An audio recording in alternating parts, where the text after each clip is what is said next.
I have been up throughout the night. We have had an open line to the White House, and there has been very considerable consultation throughout the night. I hope now that it is clear to Iraq that the scale of the Allied operation is such that they cannot win. I hope that Saddam Hussein will now make a very swift decision that he must do what he has been invited to do by the world community for a long time, that he should get out of Kuwait and enable this matter to end swiftly and decisively. I hope that he will do that. John Major, the Prime Minister of Great Britain, speaking live to the British people. It's morning already over there. It appeared he was speaking outside of 10 Downing Street in the heart of London. The British Air Force played a very important role in the airstrikes overnight against Iraqi targets. The British Tornadoes were integrated into the overall air attack. Most of the planes were American, but the British had a sizable force. All the British planes did return safely. And one of the British officers involved in the operation there in the Persian Gulf said it was, quote, a spectacular example of a well-planned and well-executed operation. If we don't have it already, that is air superiority, we shall have total air superiority within a couple of days. That's the British situation. Tom Aspel has been our correspondent in Baghdad through the night. Tom, do you hear me? We understand we may have communications with you again. We are now hearing aerial bombing in the distance here in Baghdad. It's an occasional series of very heavy thumps somewhere west of the city. The ground shakes, but we don't see any airplanes. They're either too high or too far away. And there's an occasional burst of anti-aircraft fire here around midday local time, but the Iraqis can't see what they're aiming at. A telecommunications building in the downtown area took a hit in the burst raids overnight there. The antennae are still intact, but all the telephones in town are down, so perhaps the target can be said to be destroyed. And there's a power station near the presidential palace. That was hit. There was a kind of thin veil of smoke drifting across the city this morning. It smelled like burning chemicals, so we think it was probably from the power station. There's no electricity, at least in this section of the town we're located in, just west of the river Tigris. There was a radio announcement this morning, something to the effect that the mother of all battles has begun. That apparently according to Saddam Hussein. So as if Baghdad really didn't know that already. These raids are prompting scores of anti-aircraft guns all over the city to fire up into the sky. It all looks a bit random, can't really see what they're shooting at. I didn't see any aircraft during any of the raids, and I haven't seen any this morning, but you can hear the bombing in the distance on the edge of the city. There's an occasional truck and car moving on the roads outside the Al Rashid Hotel where we are now, but by and large the city's a bit quiet, not many people moving around. There's no way for us, of course, to tell what's going on the edges of the city, which is where all that deep bombing seems to be coming from. Makes you wonder, though, if the U.S. and the Allied planes are bombing this close to Baghdad in the daylight hours. Well, that first nighttime raid must have either wiped out the Iraqi Air Force or persuaded them at least to stay on the ground. We've not heard any missiles, ground-to-ground missiles. I mean, missiles being fired by the Iraqis. And that's one thing the people here on the ground really worry about, those missiles. We hear some may have been destroyed overnight up in the western sector of the country, but of course that's the last thing the Iraqis would confirm to us. Right here now in Baghdad, it's quieted down a little bit. We still hear the occasional burst of fire. So I'm going to hand you back over to you in New York. Tom, are you still there? Can you stay on the line? Yes, sir, I can hear you. Tom, this is Garrick Utley in New York. It's wonderful to hear your voice again under very difficult circumstances. We heard you briefly just after the fighting started, the attack started this evening, and then, of course, we lost contact with you. Can you give us a bit of a feeling, some information as to what you and the others there were going through during these many hours of this very heavy, incessant attack? Yeah, when the raids first started, Garrick, I think every one of us probably here just looked at the sky and thought, uh-oh, this is it. All over the sky, big bursts of tracer and anti-aircraft fire. This was about 2:30 in the morning, local time. And then suddenly a series of bright flashes on the horizon out there near the airport. Big, heavy waves of shock waves coming across and rattling the windows in the hotel there. And I think everyone's first reaction was to believe those reports that 500 cruise missiles are inbound to strike at selected targets. So really, we didn't know what to think when it first started. Then it became apparent that it was some kind of air raid, but none of us really knew what it was. We couldn't hear any planes. At one stage, there was a whispering sound that went right past the hotel, and it just seemed to us to be different from any other kind of jet engine. I've never heard a jet fighter or a jet bomber move like that before, just a kind of a whisper. So people here said cruise missile. Somebody else said stealth fighter, configuring their radar for the morning raid. We just didn't know what was going on. Then in the hotel, of course, a bit of panic there. About 500 guests, about 400 staff. Everybody down to the third level of the shelter there, running this way and that, not quite knowing whether the shelter was on the second floor or the third floor. Some women carrying babies wearing pajamas. One woman, unbelievably, about 30 years of old, running down the stairs with no pants on. It was quite incredible. She stopped and went back stairs and then turned up later on wearing a fur coat. We were all stuck in the shelter there for a couple of hours. Then the Iraqis let us out again, and it was quiet. We thought probably another raid later tonight, but again, they seem to have come back this morning, not over the center of the town, but around the edges. Still hear those deep, deep thumps in the background there occasionally, and a little burst of fire here and there, but it's a little hazy here. Can't really tell where they are or how high they are, but they're certainly out there. Garrick? Tom, we've heard reports through the evening from some other sources that the Iraqis in the hotel were being courteous to the Westerners, even to the Americans there, although you are now the enemy of the Iraqi people, or at least of the Iraqi government there. What has been that kind of human relationship between you, Americans, Westerners, Europeans, and the Iraqis that you are facing now in these very close quarters? Well, I must say, Garrick, they've been everything very polite, very helpful to us. Last night when that raid first started, they seemed to spring out from nowhere. I never knew so many security guys lived in this hotel. There were 4 who just appeared on our floor, and we were on the 6th floor. They stepped out of some rooms and said, come this way. Of course, we tried to sort of fool them around a bit, and they saw some other guests. So we stayed up in our room for a while there. But all down the stairwells of the hotel leading to the shelter, polite Iraqis, some of them carrying... Hold on, Garrick. We've got another... It seems we've got a heavy burst of anti-aircraft fire here. But again, I'm not sure they know what they're shooting at. There's a bit of a cloud cover up there. Looks about 3,000 feet. A bit patchy. Certainly you don't see any planes underneath it. There's just some crumps now. It's died off a bit. Anyway, when these Iraqis directed us down the stairs, all well-dressed, kind of neat, smiling, and carrying their AKs there, all very polite, and then several of them carrying gas masks. I mean, I don't know what they expect at this end, but every one of them had one. We felt a little bit left out on that one, I can tell you. Then we carried on down into the shelters there, people pouring in, shelter 1 filled with women and children. Large group of Kuwaiti refugees in one shelter. That was a bit strange. They tacked up a prayer mat on the wall there, all spread out in neat rows, everybody under control there. But by and large, a little bit disorganized. Some people had come from their rooms with an overnight bag. Other people had come with a suitcase. It just seemed people all over the place. Nobody really knew what to do. Anyway, by the morning, everything was cooled down a little, and here we are. We're sitting outside in the garden looking up at the sky, listening to the fire, looking for the planes. We don't see anything. We hear a lot. And I'm going to get back to you now, Garrick. All right, Tom Aspell in Baghdad, thank you very much, and we hope we'll be able to talk to you throughout the evening. Tom has been there for several weeks throughout this crisis leading up to the actual hostilities which started this evening. Let's go back now to Mary Alice.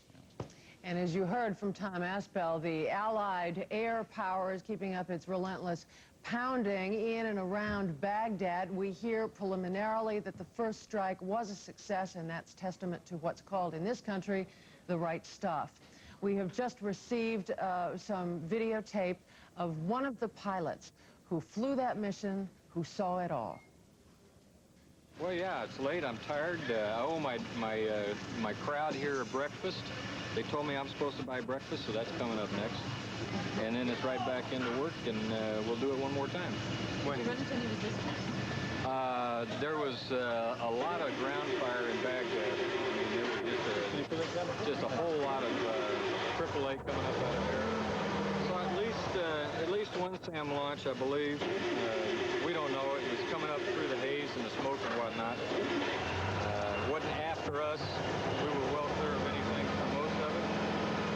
And the F-15s were up there and doing their job, and they did great keeping us covered while we were in the area. Oh, yeah. Probably figured out by now he let it into Baghdad. Yeah. Did you run into any Iraqi aircraft? Not air traffic. There was a couple of Foxbats that were calling up. We can do that. We got to get the look. I get to keep cable.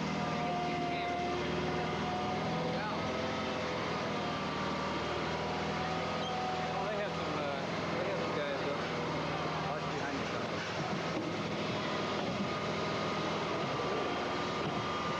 We'll get them. Let me get you back here. Just a little of the 12 every airplane carried 2. All 24 of them were fired, to my knowledge. I believe they were all fired and all well targeted and got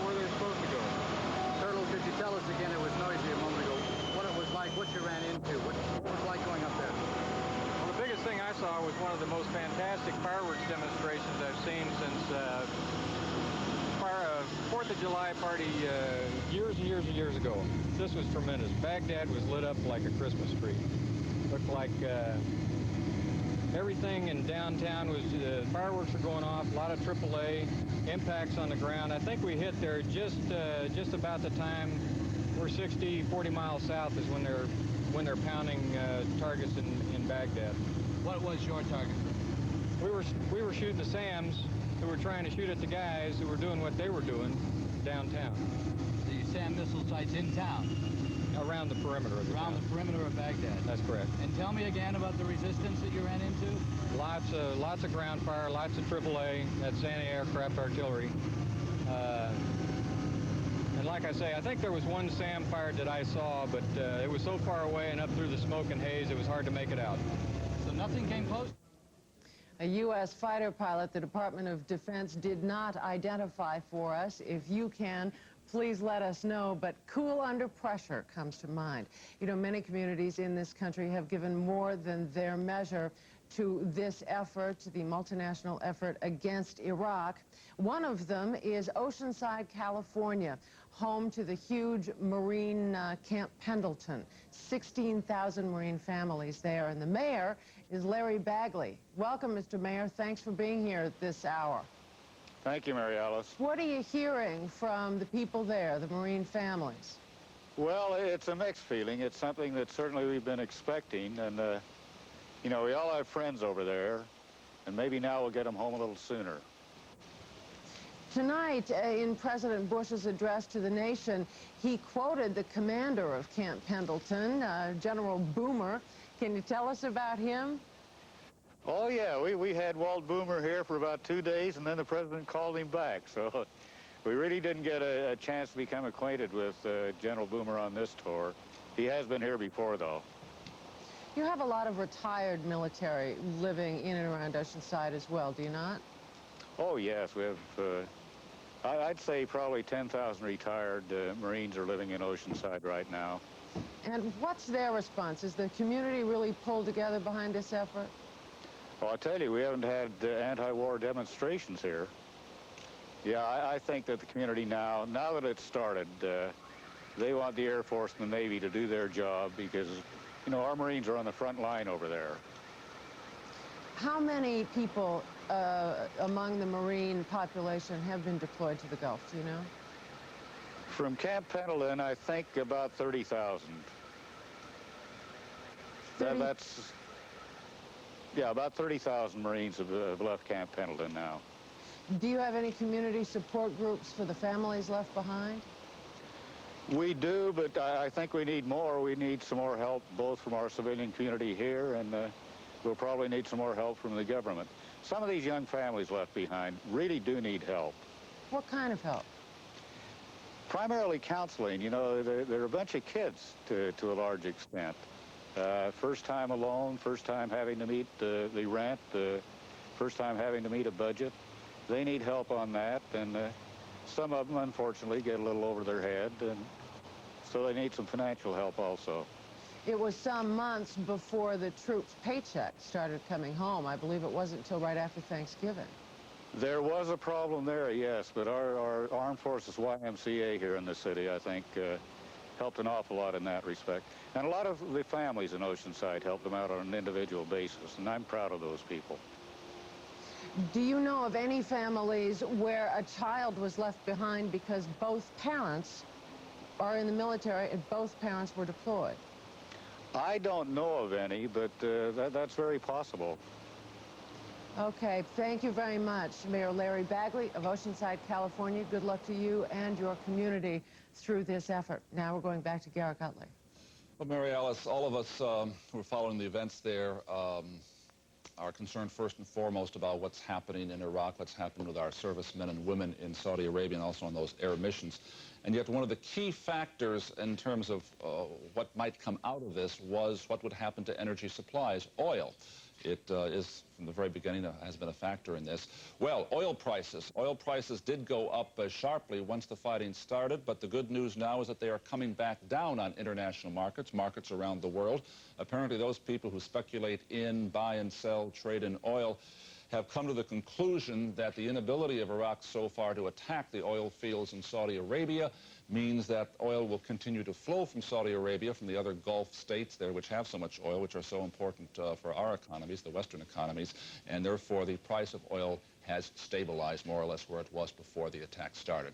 Let's go to Saudi Arabia, where the oil is and also where the military forces are, and where NBC correspondent Arthur Kent is still standing by after a long, long night, and now well into the next day. Arthur, we understand there are more operations, attacks underway against targets inside Iraq. We just heard a while back from Tom Aspel that attacks were underway in Baghdad. What are you monitoring from there? Well, we had a very chilling few minutes here, Garrick, because just as you were speaking with our colleague Tom in Baghdad, who is watching those airstrikes very close to his own hotel, we were watching British Tornado strike aircraft taking off in his direction, escorted by another wing of American F-15 fighters, who will be escorting them at least as far as the Kuwaiti and Iraqi borders. But very definitely, as we stood here listening to Tom describing the scene in Baghdad, we were able to turn and look off our shoulder and see yet more sophisticated, smart bombs heading in his direction under the wings of those Tornado aircraft. They were wearing their long-range fuel tanks. They looked very heavily armed. So what we are witnessing here this morning is a steady and consistent flow of attack aircraft heading from Saudi Arabia toward those targets identified and selected very likely after last night's raid, after the damage was assessed and the secondary targets picked. Arthur, let's take a minute or two and just follow up on this, because I think people are very interested in how these operations are carried out. For example, the planes taking off from there, the land-based planes, do they have to refuel, or can they come back and refuel and go back out on another mission? Well, we've had confirmation from the Royal Air Force that, in fact, yes, they are refueling on the way to their target. We've noticed that they've been taking a broad sweep to the west. We presume, is a west-northwesterly channel that leads through presumed Iraqi air defenses toward the target. So what we're seeing is a very complex operation with very many different type of aircraft operating from aircraft carriers in the Red Sea, the Gulf, Turkey, strike aircraft from all directions. Very definitely a very hot day for the Iraqi forces. We know there's a very big mid-air refueling operation for the Navy planes as well as for the land-based planes. We also know that the British, as we just saw some of the British planes taking off on another mission, have played an important role.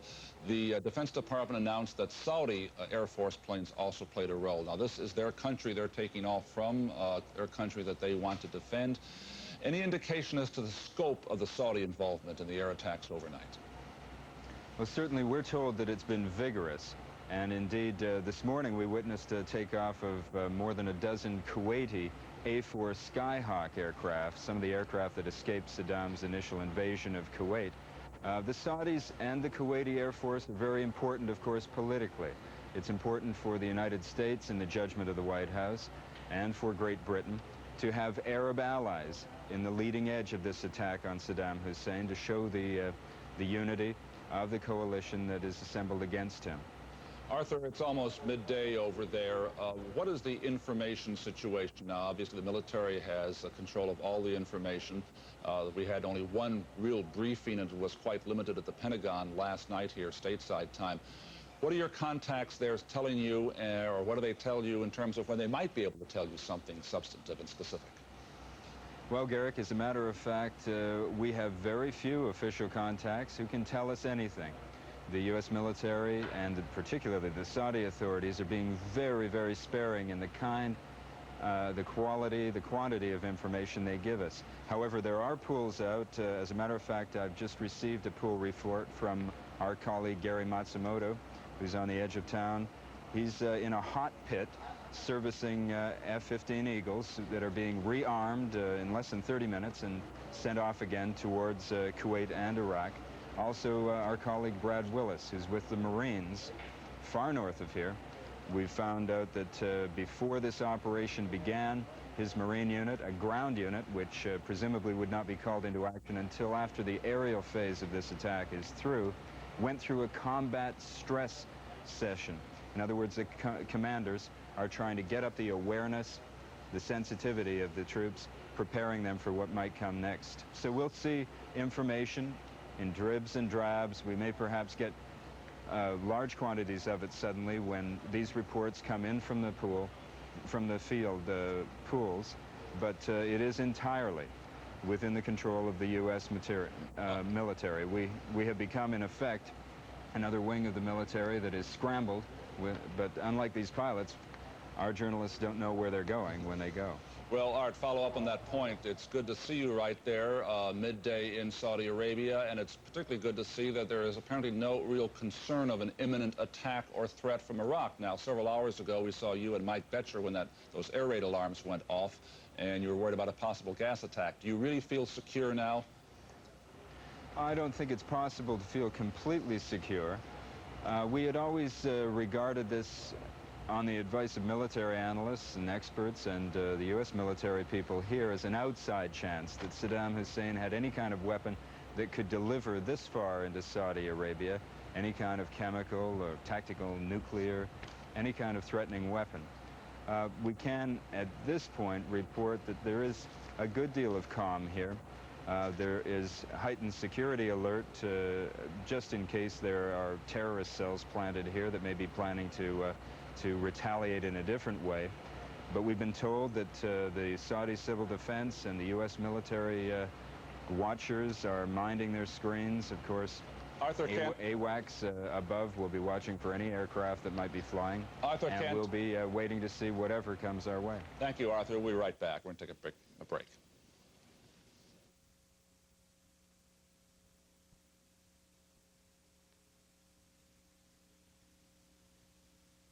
From NBC News, America at War continues. Here are Garrick Utley and Mary Alice Williams. As the Allied forces keep up their relentless airstrikes against targets in Iraq and Iraqi strongholds in Kuwait, you should know that the diplomacy has not completely broken down. The United States Ambassador to the United Nations, Thomas Pickering, has met with the Security Council in a late briefing and said, we hope to bring the hostilities to a conclusion as soon as possible, consistent with the full implementation of the UN Security Council resolutions. And he said Iraq can still avoid destruction by unconditional, immediate, and complete withdrawal from Kuwait. Now, Saddam Hussein has not bent to the will of the international diplomatic circles before. He has not yet bent to the will of what French President Francois Mitterrand has called the dialogue of destruction. The White House, of course, is watching all of this very carefully, as is the Pentagon, and Robert Hager is standing by there. Bob? Mary Alice, there's no new information from the Pentagon at this point. We had the major briefing about mid-evening, sometime before midnight here in Washington. The press information people held on for another couple of hours. There is a skeleton staff left, but the principal people have now gone home. They say they'll reopen about 7 o'clock Eastern time, and they say that they intend to do fairly regular briefings, that they mean to keep us informed.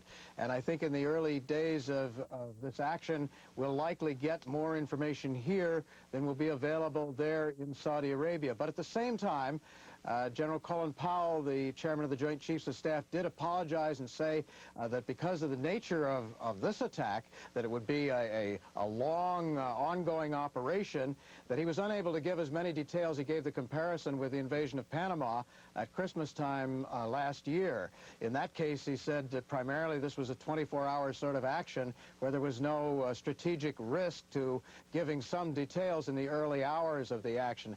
In this case, he indicated that there there could be some loss of strategy, that one way or another word would get back to Iraq and we'd be telling the Iraqis something that we don't want them to know yet. And therefore, he said that our information might be limited somewhat, say, in the first 24 hours. But I believe sometime during this day, say several hours into the day, around the midday point, we should get a major briefing from General Powell and from Defense Secretary Dick Cheney. Okay, Robert, and so here we are in this age of high technology where television can virtually report anything, and we are prevented from bringing you pictures of any battles because they are so spread out. We are prevented, for obvious national security reasons, from giving you numerical figures on troop movements and deployments and the kind of weaponry that's being scrambled out there above the desert floor right now. We do have some reports of tank battles. These come from the Kuwaiti government, tank battles on the Kuwaiti-Iraqi border, but we don't have any further information on that. Bob, are you still there? Can you hear me? Yes, I can, and as near as we can tell here, those reports appear to be inaccurate. There were some reports earlier this evening, and those are said to be accurate here, that there was artillery fire along the border. That sounds very plausible. This is along the lower part of the border between Kuwait and Saudi Arabia, and this is occupied Kuwait, so those are Iraqi forces there. There was an exchange of artillery fire, which appears natural. As far as tanks, there was this report that tanks from one side or the other had crossed the border, and there's no confirmation of that here. In fact, it's not believed here. Any indication from the Pentagon that ground forces and tanks will be used in this warfare, or are they just focusing on the air power at this point? At this point, the indication is just air power for the first, say, 3 to 10 days, and then ground forces. That ground forces, other than for some reconnaissance purposes or something, wouldn't be used at this early stage. Okay, thanks. Bob Hager at the White House. And our continuing coverage will return.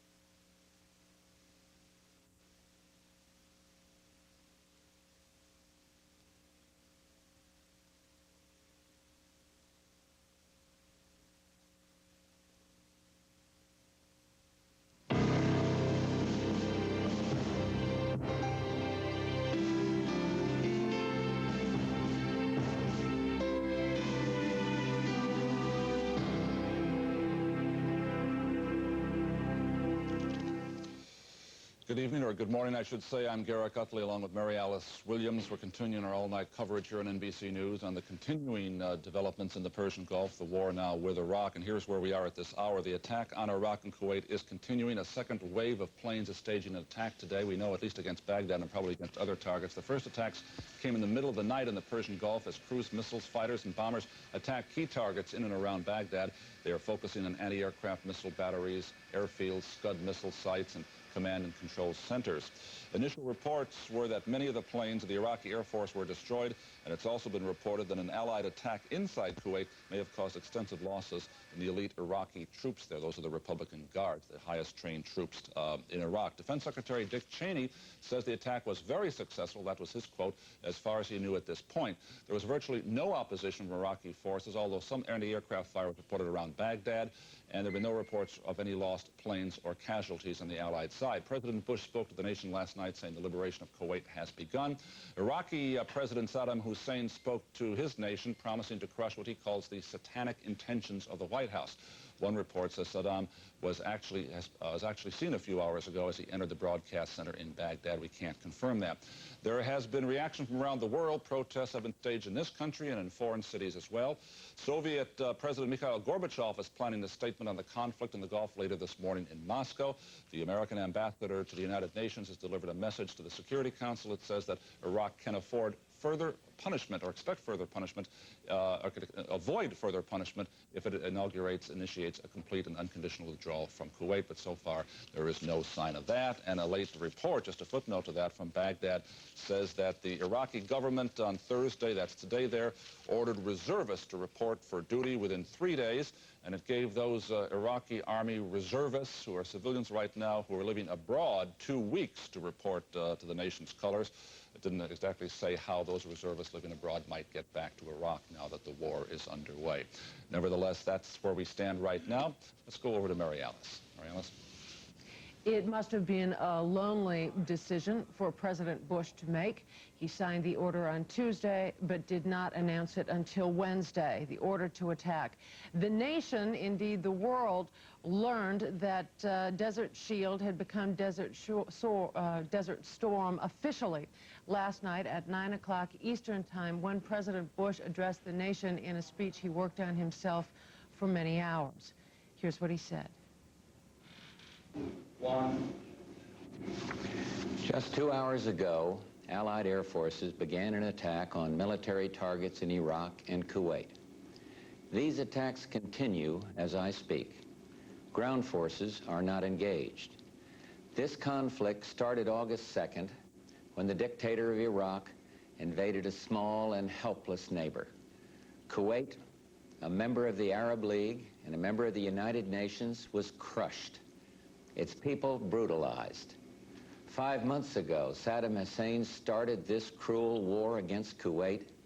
Tonight, the battle has been joined. This military action, taken in accord with United Nations resolutions and with the consent of the United States Congress, follows months of constant and virtually endless diplomatic activity on the part of the United Nations, the United States, and many, many other countries. Arab leaders sought what became known as an Arab solution, only to conclude that Saddam Hussein was unwilling to leave Kuwait. Others traveled to Baghdad in a variety of efforts to restore peace and justice. Our Secretary of State, James Baker, held an historic meeting in Geneva, only to be totally rebuffed. This past weekend, in a last-ditch effort, the Secretary General of the United Nations went to the Middle East with peace in his heart, his second such mission, and he came back from Baghdad with no progress at all in getting Saddam Hussein to withdraw from Kuwait. Now, the 28 countries with forces in the Gulf area have exhausted all reasonable efforts to reach a peaceful resolution, have no choice but to drive Saddam from Kuwait by force. We will not fail. As I report to you, air attacks are underway against military targets in Iraq. We are determined to knock out Saddam Hussein's nuclear bomb potential. We will also destroy his chemical weapons facilities. Much of Saddam's artillery and tanks will be destroyed. Our operations are designed to best protect the lives of all the coalition forces by targeting Saddam's vast military arsenal. Initial reports from General Schwarzkopf are that our operations are proceeding according to plan. Our objectives are clear. Saddam Hussein's forces will leave Kuwait. The legitimate government of Kuwait will be restored to its rightful place, and Kuwait will once again be free. Iraq will eventually comply with all relevant United Nations resolutions, and then, when peace is restored, it is our hope that Iraq will live as a peaceful and cooperative member of the family of nations, thus enhancing the security and stability of the Gulf. Some may ask, why act now? Why not wait? The answer is clear. The world could wait no longer. Sanctions, though having some effect, showed no signs of accomplishing their objective. Sanctions were tried for well over 5 months, and we and our allies concluded that sanctions alone would not force Saddam from Kuwait. While the world waited, Saddam Hussein systematically raped pillaged and plundered a tiny nation, no threat to his own. He subjected the people of Kuwait to unspeakable atrocities. And among those maimed and murdered, innocent children. While the world waited, Saddam sought to add to the chemical weapons arsenal he now possesses an infinitely more dangerous weapon of mass destruction, a nuclear weapon. And while the world waited, while the world talked peace and withdrawal, Saddam Hussein dug in and moved massive forces into Kuwait. While the world waited, while Saddam stalled, more damage was being done to the fragile economies of the Third World, the emerging democracies of Eastern Europe, to the entire world, including to our own economy. The United States, together with the United Nations, exhausted every means at our disposal to bring this crisis to a peaceful end. However, Saddam clearly felt that by stalling and threatening and defying the United Nations, he could weaken the forces arrayed against him. While the world waited, Saddam Hussein met every overture of peace with open contempt. While the world prayed for peace, Saddam prepared for war. I had hoped that when the United States Congress, in historic debate, took its resolute action, Saddam would realize he could not prevail and would move out of Kuwait in accord with the United Nations resolutions. He did not do that. Instead, he remained intransigent, certain that time was on his side. Saddam was warned over and over again to comply with the will of the United Nations, leave Kuwait or be driven out. Saddam has arrogantly rejected all warnings. Instead, he tried to make this a dispute between Iraq and the United States of America. Well, he failed. Tonight, 28 nations, countries from 5 continents, Europe and Asia, Africa and the Arab League, have forces in the Gulf area standing shoulder to shoulder against Saddam Hussein. These countries had hoped the use of force could be avoided. Regrettably, we now believe that only force will make him leave.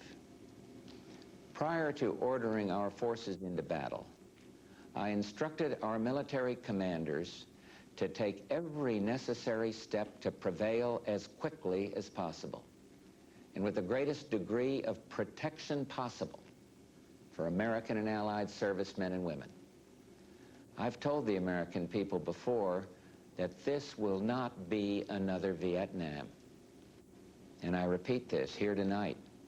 Our troops will have the best possible support in the entire world, and they will not be asked to fight with one hand tied behind their back.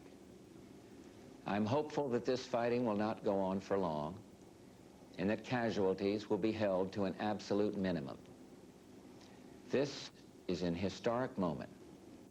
We have, in this past year, made great progress in ending the long era of conflict and Cold War. We have before us the opportunity to forge for ourselves and for future generations a new world order, a world where the rule of law, not the law of the jungle, governs the conduct of nations. When we are successful, and we will be, we have a real chance at this new world order, an order in which a credible United Nations can use its peacekeeping role to fulfill the promise and vision of the UN's founders. We have no argument with the people of Iraq. Indeed, for the innocents caught in this conflict, I pray for their safety. Our goal is not the conquest of Iraq.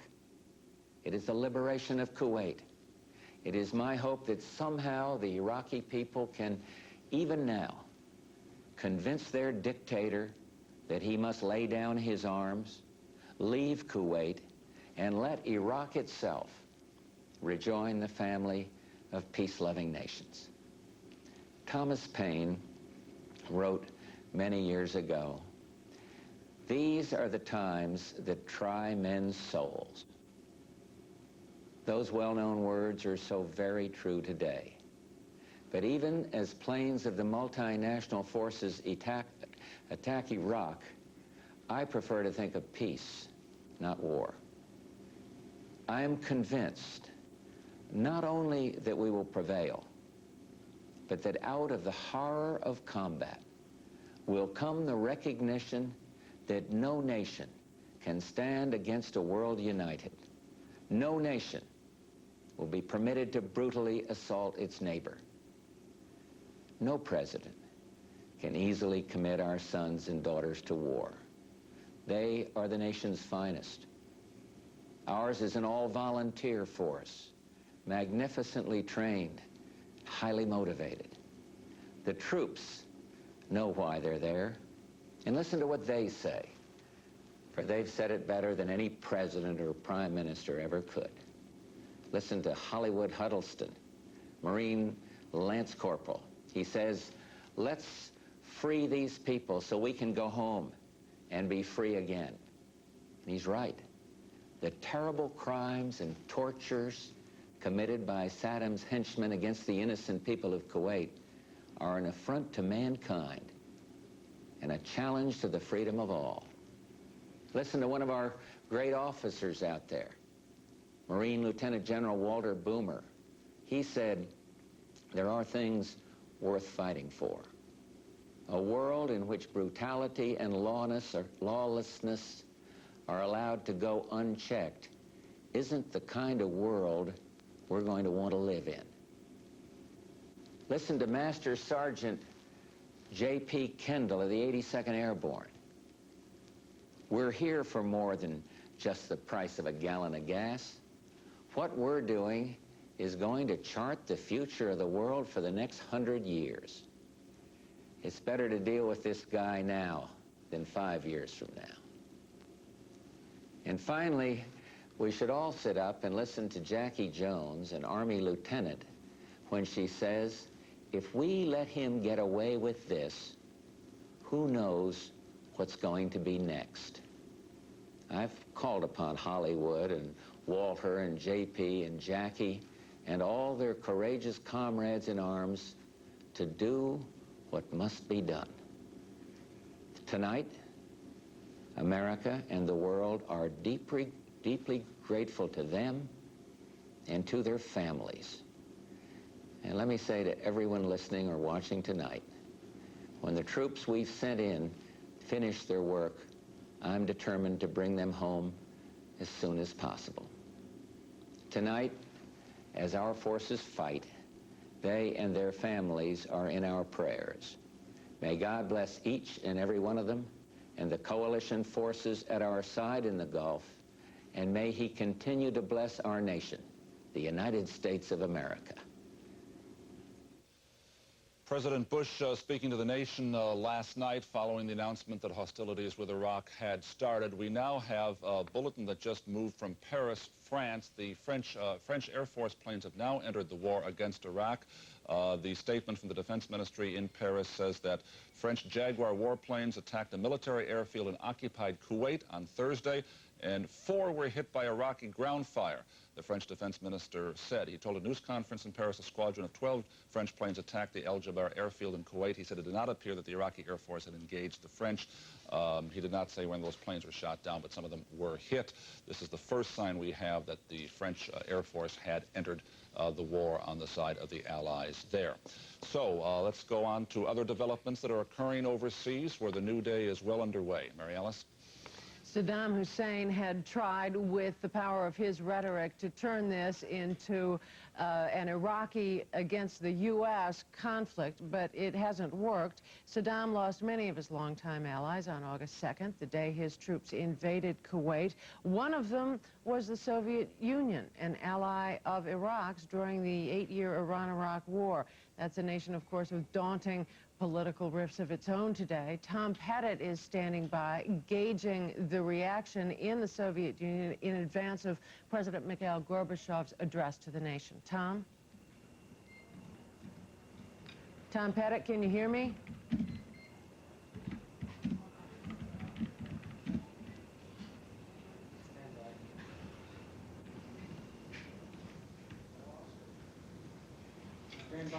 We're standing by waiting for Tom Pettit to get audio. He is sitting with Vitaly Karadzic, who is the editor of the very prestigious Soviet weekly magazine Ogonyok. He has been a proponent of the reform movement in the Soviet Union, and of course we'll bring them to you just as soon as we can get that audio hookup done. The first phase of Operation Desert Storm has been underway. The second phase is now continuing, and we're going to go back to Moscow now, where Tom Pettit is standing by. Tom, can you hear me now?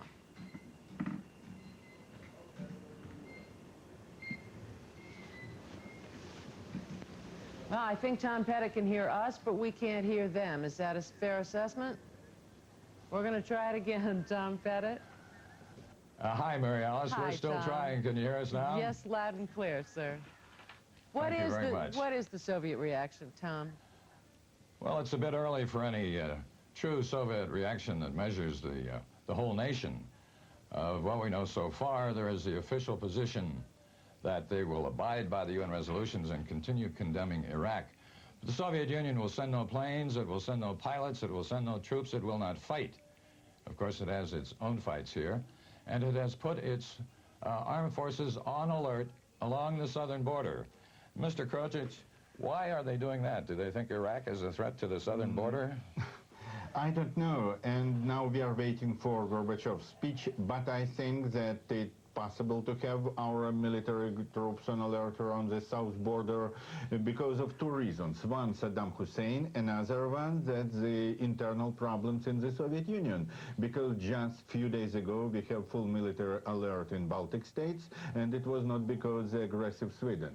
I think now it's new situation, and we'll wait what it will be, and Gorbachev maybe explain something.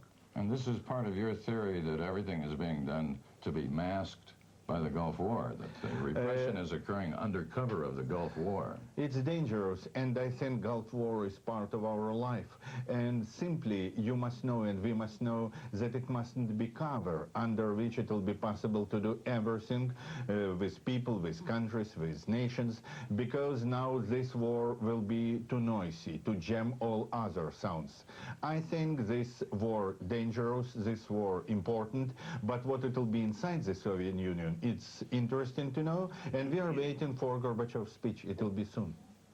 Well, what do you think it will mean inside the Soviet Union? Will it mean anything, really? It must be anything. And yesterday, last Gorbachev's speech was when he proposed to stop the freedom of press in this country. And I think it was not connected with Iraq United Nations affair.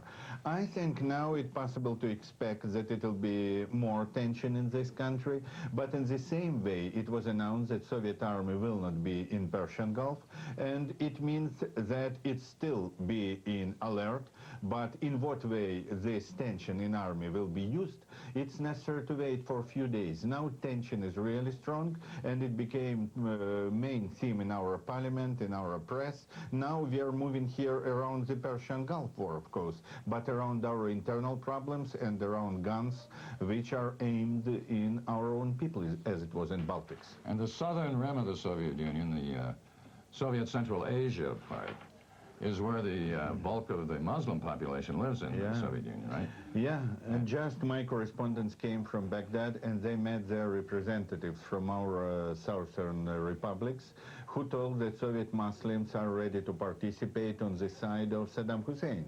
I believe that it will be provocation, because I don't want to have my citizens back. Thank you very much. Thank you. See you later. Mary Alice, I'm glad we finally got through. Me too. Thank you very much, Tom Pettit in Moscow. And now to Garrick. Well, we've been getting the perspective from Moscow, the Soviet Union, and by the way, we should mention that among the other developments coming out of that very active country, the Soviet military forces in the southern part of the USSR, that is in the Muslim regions, the Muslim republics, have been placed on high alert. Of course, there's always been concern in the Soviet Union that unrest in the Middle East, the Arab world, the Islamic world could spill over the Soviet borders, so that military alert for Soviet forces in the southern republics. We want to go now back to the Middle East, to a country which is really caught in the middle in more ways than one, but so far is still at peace, and that is Jordan. Standing by in Amman, the Jordanian capital, this midday there is Kamal Abu Jabbar, who is a very experienced expert on events in the Middle East. Good morning or good afternoon, Professor Jabbar. Good morning to you, Garek. It is good to talk with you again. I recall last August you and I sat at exactly that same location overlooking Amman. You were voicing in a very articulate way your concerns about where this crisis and the American buildup could lead to, where it would end up. Now we've had the first night of bombing. So far, the Iraqis have not attacked Israel. Israel has not entered the war, which means Jordan is a peaceful country this morning. Are you somewhat relieved by these developments? In a way, yes, but in a way also terribly sad about what took place yesterday, because as you know, I hoped until the last minute last night that the war or the conflict can be avoided. But what do you see happening now? The conflict has not been avoided. The war is on. Again, Israel has not been attacked. It appears it will not go into the war. Doesn't that mean that perhaps King Hussein, the ruler, the monarch of Jordan, is in a more secure position than many people thought he would be 24, 48 hours ago? Well, King Hussein was not threatened in the first place, but the Israelis still have their own scenario, as you know.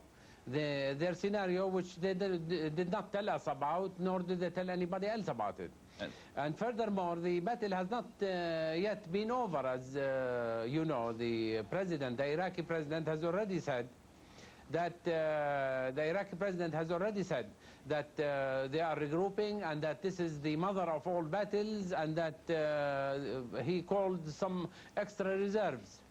What do you think the result is going to be in Jordan? What is the reaction already there in the streets, the man in the street, in terms of what has happened? There's been, and I think you among others who are predicting a great deal of anti-Americanism, anti-Westernism. Any sign of that yet in an active way? No, as you know, the Jordanians are peaceful people. We are a peaceful people. I don't think we harbor any anti-Americanism or anti-Westernism, but we are shocked, we are dismayed, we are terribly sad about what has taken place. We have wished to the last minute that something could be worked out between the Iraqis and the Western coalition, but unfortunately that did not develop. But the people here are taking the matters in their stride. Like I said, they are terribly, terribly shocked and very sad about the developments. But not surprised, I would imagine. No, in a way, yes, they are surprised. I think you can say that, because, you see, Mr. Utley, Professor, if we just take one brief break here. We have to break away for just a few seconds. We'll come back to you for most of our audience. Okay.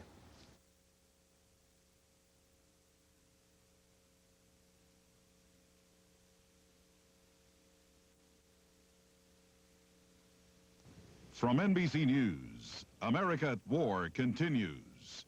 Here are Garrick Utley and Mary Alice Williams. And we are continuing our conversation in Amman, Jordan, with Kamal Abu Jabbar, a Jordanian and a Middle East specialist. Continuing our conversation now that the war is on, what do you see happening next there in Jordan and in the Middle East in terms of the popular political reaction towards the United States and the other Western nations that are involved in this war? My hope is that this wound that has already been deepened between, or this gap that has already been deepened between the West, between the United States and the Arabs, will somehow be overcome. And I hope that the United States in the few weeks and the months to come will see to it that something be done about the Arab-Israeli conflict. And in this way, I think it can cover and the wound and may heal it eventually. Well, let's talk about the Israeli-Palestinian conflict, which is of many years, many decades standing, and does not seem to be anywhere close to a solution or a resolution. Now, everybody, many people have been calling for a Middle East conference there, but the real question, it seems to me right now, is the immediate question is, how will the Palestinians, how will the PLO, how will Yasser Arafat come out of this conflict if it ends with what one might call a victory of those forces that are arrayed against Saddam Hussein? Won't the PLO be severely weakened by this? Not just the PLO, but the whole Arab world, I think, will be in terrible turmoil. But this depends on the attitude of both the United States and Israel. If both the United States and Israel see to it that a peaceful solution to the Arab-Israeli conflict is in the works, I think this can absorb much of the shock that has already taken place.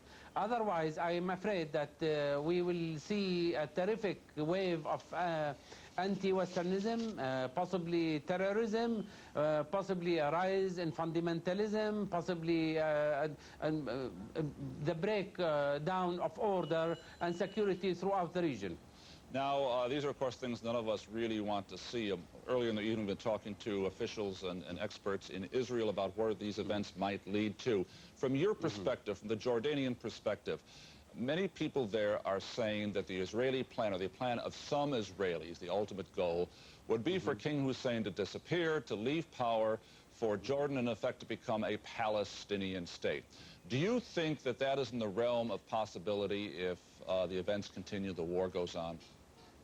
Every individual is in the realm of possibility to disappear. As you know, the Lord has his own ways. But Jordan is Jordan and Palestine is Palestine. There have been two entities from the dawn of history, one entity called Jordan and another called Palestine. That the Israelis ignore the existence of Jordan and continue, especially Mr. Sharon and now Mr. Shamir, continue to call Jordan Palestine, does not mean that it makes it a reality. There are Jordanian people in Jordan, and these people have been host to the Palestinians, their brothers.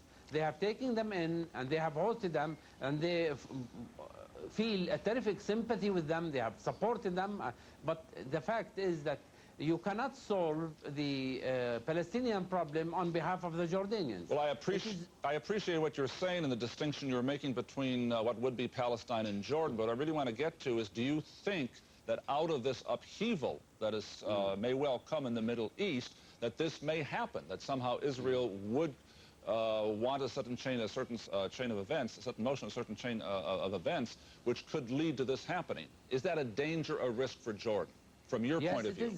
Yes, it is a danger and a risk for Jordan. You see, the sad part of this affair is that Israel is left the only hegemonic power in the Middle East. It can roam around at will. It can hit at will. It is not disarmed as the Iraqis are disarmed or are in the process of being disarmed. It still has its atomic weapons, its nuclear weapons, its biological and chemical weapons, and it can do what it wants. So if the United States does not take seriously that there are people in this region other than the Israelis, and that these people are human beings, that they have rights, and principally the Palestinians. Thank you very much, Kamal Abu Jabbar, for joining us this morning live from Amman, Jordan. Again, once the fighting has stopped, once the bombs have stopped falling on Iraq, there are still those problems, the Palestinian-Israeli conflict, to be resolved. We're going to take a brief break right now, and we'll be back with more coverage.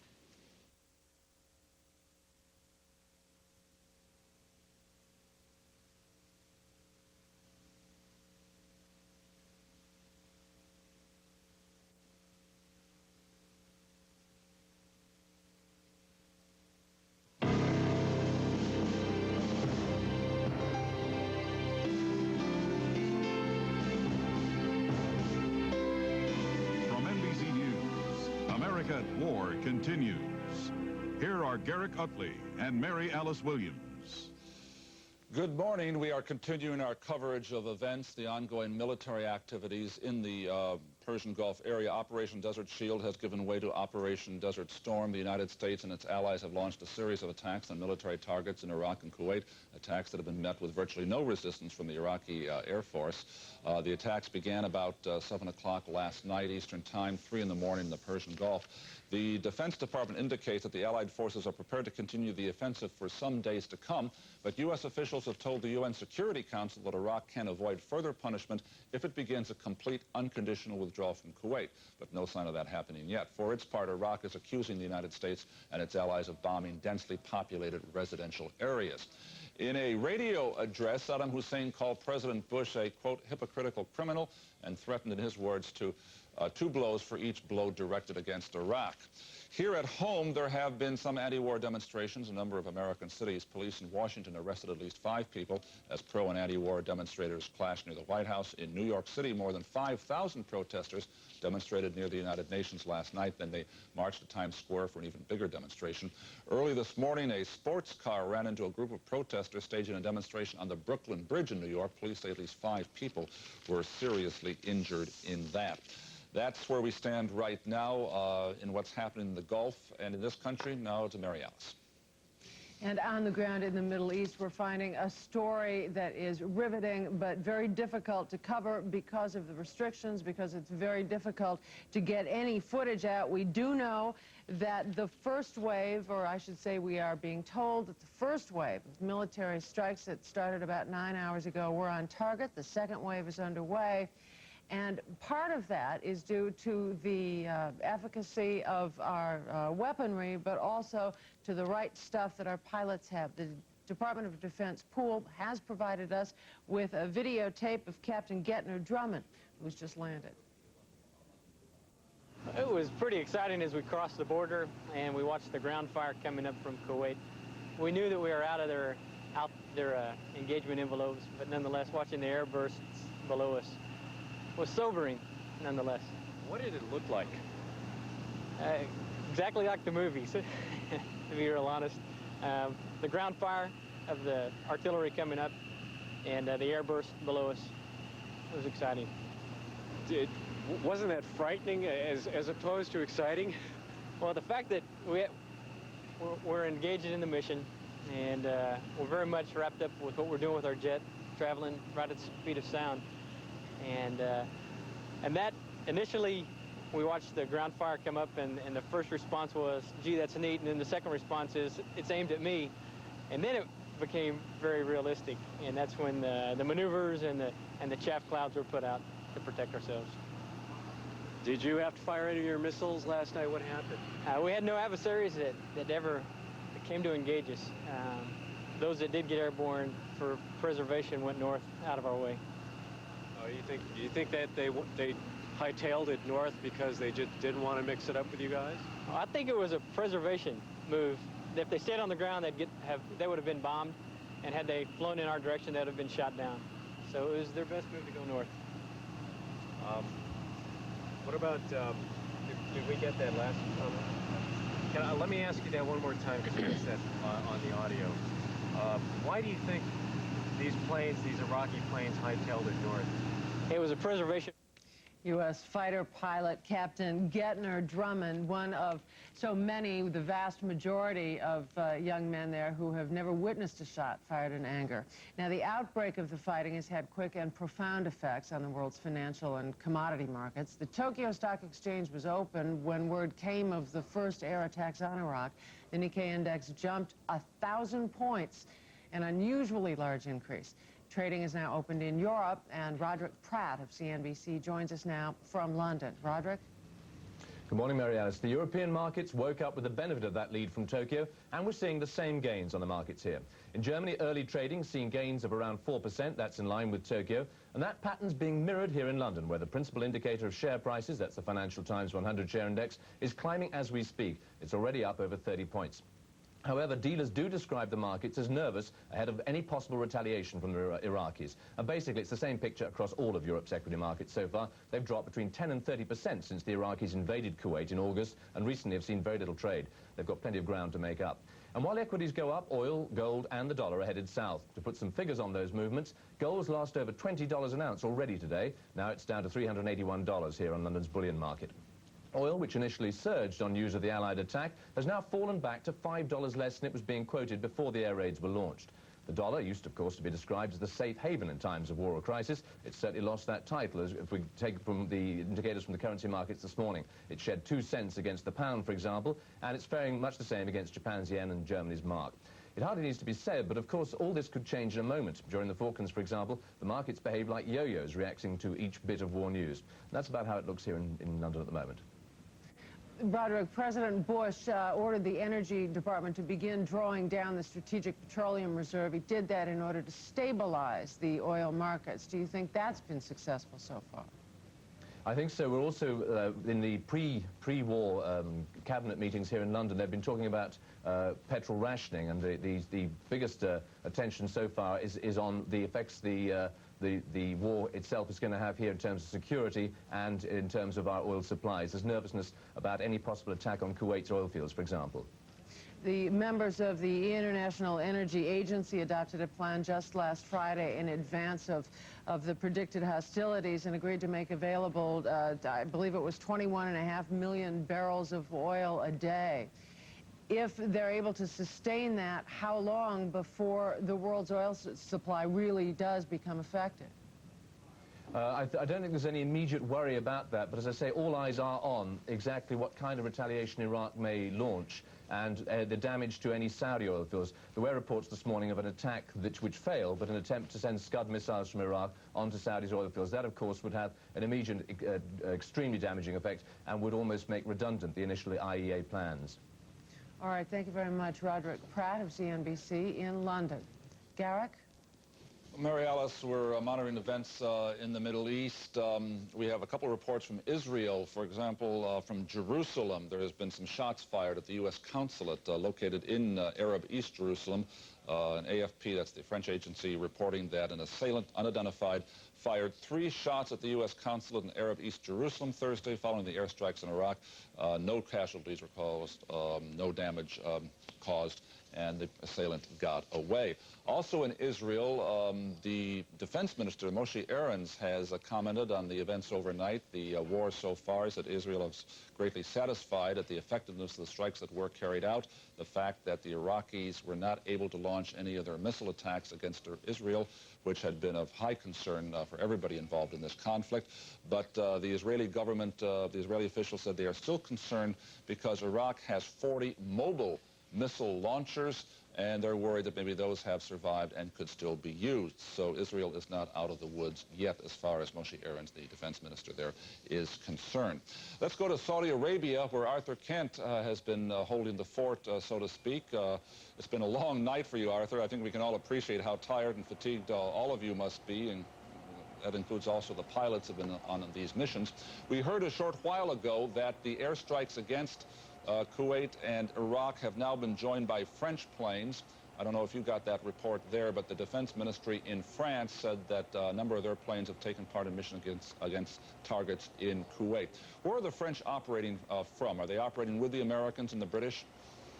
Well, it's a very significant development, Garrick, because going into this attack, going into this past week, the French government had been sitting on the fence, not quite indicating exactly where the command and control of its forces would go. Of course, many military analysts in the U.S. government were trying to persuade the French, come on, you're part of the 28-nation anti-Iraq coalition, but militarily speaking, we can only be effective if we have one chain of command and one overall commander, which typically is that commander of the dominant force here, Norman Schwarzkopf of the U.S.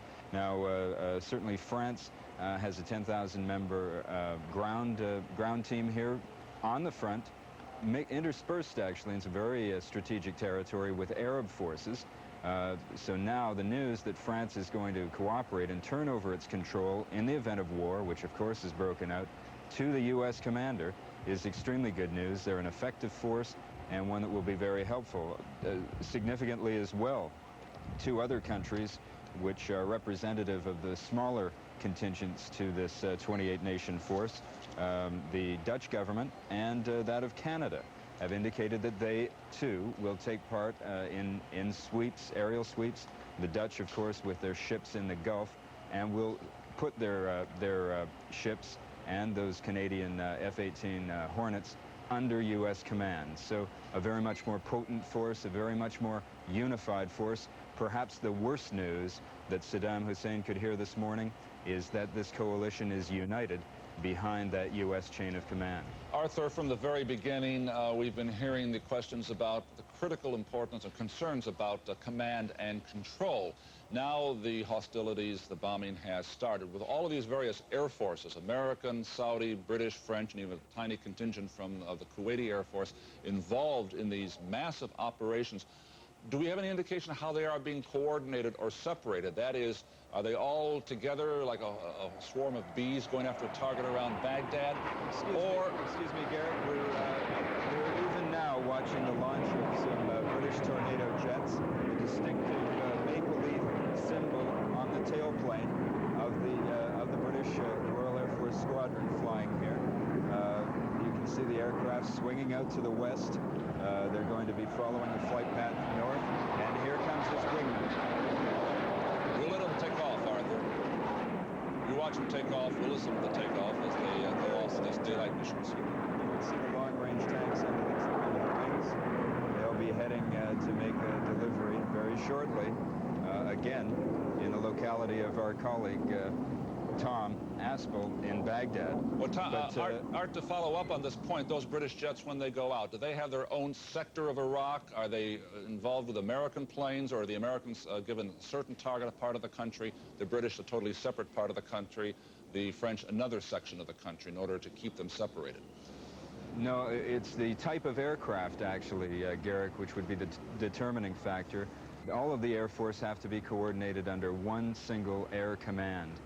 Responsible in the end to Norman Schwarzkopf, the general in overall command. They have to be intermeshed, perfectly synchronized. They're working with all sorts of other forces. Of course, we heard about the guided missiles, the Tomahawks going in first, the electronic warfare planes, the stealth bombers. There are interceptors up there guiding them, guarding them, riding shotgun, as it were, over the bombing patterns. So all of these forces are joined together, and if we can believe the reports that are coming to us from the U.S. and from the Royal Air Force, it's working very well indeed. No casualties, no planes reported down as yet. And one very interesting piece of information that can help round out the picture we have of the kind of combat that's going on in the skies over Iraq and Kuwait. Our colleague, NBC News correspondent Gary Matsumoto, just an hour ago spoke to an F-15 pilot here at this very large air base in northeastern Saudi Arabia, who confirmed that he had been in aerial combat in a dogfight with an Iraqi MiG, and that he had come out on the winning side of that and shot that Iraqi plane down. So the first confirmation we have, Garrick, that there is actual air-to-air combat going on in support of these bombing raids. Arthur Kent, thank you for that late report. As you say, is the first confirmation from an American pilot himself that there had been a dogfight, an Iraqi plane had been shot down. We'd heard earlier in a pool report from another pilot that Iraqi jets had taken off and fled north for safety, that those pilots, those Iraqi planes, did not want to engage the American or the Allied forces in aerial combat, but obviously this one Iraqi pilot was prepared to do that. Well, that's the situation and the report from Arthur Kent in Saudi Arabia. Mary Alice? In the Pentagon, the official conduit of information about the battle going on now, has had a bit of a lid on, but Bob Hager is standing by at the Pentagon. Bob Hager is also an aviation expert. Bob, let's talk about the aircraft deployed out there in the desert. I'm told that even without a cloud cover, they're flying so high that you can scarcely hear them or see them when they come in on bombing runs. Is that true? That would be true, but that wouldn't go to the accuracy of their missions. They have all kinds of advanced technology, sophisticated heads-up sort of gear where they can watch their targets even through the cloud cover, through fog and all kinds of adverse weather conditions. So you could never completely rule out weather as a factor. I mean, it is always best to be able to see the target, but you can still operate and operate well even when you can't see the target. Have you gotten any information there at the Pentagon about how the satellite scans are going? No, nothing at all on that yet, but I would think that by this time, commanders must have a pretty good idea. I don't think that it takes long to get the preliminary analysis from those pictures, so they must have a very good idea at this early stage of just how well they did yesterday, combining that with the early pilot reports. But of course the photos would be much more reliable than the pilot reports. I think it's important to say, though, that we're still in the very early stages, and while everybody around here said before most of them went home for a few hours sleep that they were very, very encouraged at the way this thing started off. As I say, we're in the early stages, and some of these pilots now, some of those recent interviews that we've heard, they at least are reporting that the Iraqis did react. They aren't a completely impotent force. The one pilot talked about getting a lot of anti-aircraft fire when he got over Baghdad, and the other fellow there just talked about the MiG scrambling up and engaging him in a dogfight. Saddam Hussein, there's no sign at all that he's apt to throw in the towel in the early stages of this thing. So we're in for many tough days here of air war, I would think. What is your view of the significance of the French Air Force now being involved? Oh, I think that's a very hopeful sign. I mean, we certainly, I noticed the absence of the mention of the French when at the briefing last night, they told who was involved in the early raids, and they only gave the positive side and said the British and the Saudi Arabians and the Kuwaitis and the United States today engaged tonight in this joint effort. Well, the French were missing. So I think it's important from the American side that they're a part of it now. But there again, on that French report, they took fire. They said 12 French planes went out to attack an Iraqi Air Force base, and 4 of them were hit by Iraqi anti-aircraft fire. The initial reports didn't indicate that the aircraft were disabled, however. All right, thank you, Robert Hager at the Pentagon. We're very quickly going to go back to Arthur Kent in Saudi Arabia. What have you got, Art? Mary Alice, we've just heard from some officials here in Saudi Arabia, claims, and we're waiting for confirmation on them, that the only 2 major air bases in Kuwait have been knocked out. They would have been taken out by cratering bombs dropped by tornado aircraft, and in support of those aircraft flying this morning, Kuwaiti planes. But again, that would be a very strategic loss to Iraqi forces in Kuwait. Is it safe to say, Art, that the second phase of this battle would not have been launched had they not had a pretty good idea of the success of the first strike? You can see that a very highly synchronized, highly planned operation has taken place since the early hours of this morning. The entire atmosphere around those officials that we have been in contact with, and the airmen that we have seen in the visual reports coming back from the pools under Pentagon supervision, has been one of confidence. Clearly that they have adopted the doctrine which had been expected, that they would go in with overwhelming force and eliminate every and all hostile anti-aircraft and aerial asset that Saddam had to throw at the coalition forces. All right, thank you very much. Art Kent in Saudi Arabia. And since the war began last night, much of the world has been glued to television. Some people are watching with even greater concerns. There are, of course, the families of American soldiers who are most interested in what's happening in the Gulf. At Fort Stewart, Georgia, with some military wives, is Kenley Jones. Among those watching the president's speech were the wives of 2 members of the 24th Infantry Division, one of the American ground units in Saudi Arabia. Cindy Roth's husband is a tank company commander. The husband of Claire Blanchard is a battalion mechanic. I talked to them after the speech. It was wonderful. It's what we wanted to hear. It sounds like our country's behind our husbands, and that's what's important to us right now. They needed to go in. Yeah. I agree with Cindy. It's like he really didn't want to do this, but it had to be done. I know our guys over there wanted peace, but they're ready to get out of there too, so. The president said we have no choice. Is that what she's saying? Mm-hmm. Basically, yeah. And I think one last phone call would have been okay, but. One last phone call to Saddam Hussein? Mm-hmm. Just to go the extra mile. Yeah, I don't think it would have hurt.